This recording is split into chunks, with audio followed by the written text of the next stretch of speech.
एक गांव में रामू नाम का एक मेहनती किसान रहता था जो रोज सुबह जल्दी उठकर अपने खेतों में काम करता था। एक दिन जब वह खेत में काम कर रहा था तो उसे एक चमकता हुआ बीज मिला। बीज बहुत खास लग रहा था, इसलिए रामू ने उसे अपने खेत में बो दिया। अगले दिन उस बीज से एक छोटा सा पौधा उग आया, लेकिन यह पौधा साधारण नहीं था। रात में वह चमकने लगा और उसकी पत्तियों से ताज़े पानी की बूंद टपकने लगी। रामू ने इस जादुई पौधे की मदद से अपने सारे खेतों को पानी दिया, जिससे उसकी फसलें हरी भरी हो गई। गांव के लोग रामू के खेतों की सुंदरता देखकर हैरान रह गए।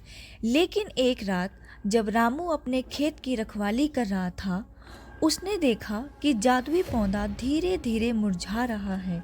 उसकी पत्तियों से पानी की बूंदें गिरना बंद हो गई और उसकी चमक भी धुंधली पड़ गई।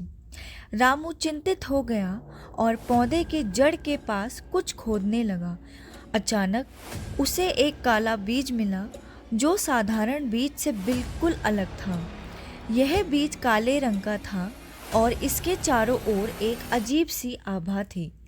रामू ने इस काले बीज को अपने खेत के बीचों बीच बो दिया, लेकिन उसके मन में कई सवाल और चिंताएं थीं। अगली सुबह उसने देखा कि वहाँ एक बड़ा काला पौधा उग आया है। इसके पत्ते काले और मोटे थे और इसके आसपास की जमीन सूखने लगी थी। कुछ ही दिनों में रामू की बाकी फसलें भी सूखने लगी।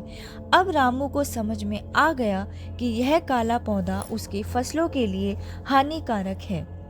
रामू ने इस पौधे को उखाड़ने का फैसला किया, लेकिन जैसे ही उसने पौधे की जड़ें निकालनी शुरू की, उसके हाथ एक धातु के डिब्बे से टकराए।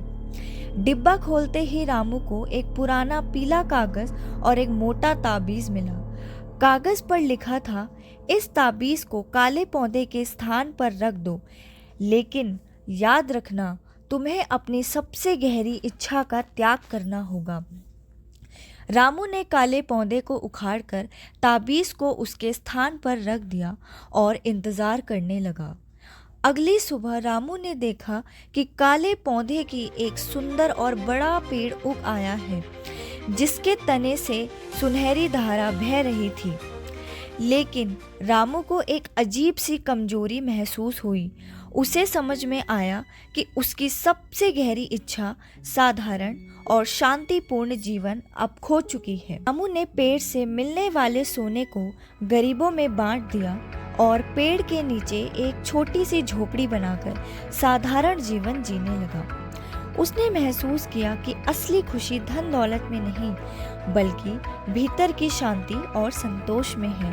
इस प्रकार रामू ने अपनी जिंदगी में संतुलन पाया और सच्ची खुशी और संतोष का अर्थ समझा।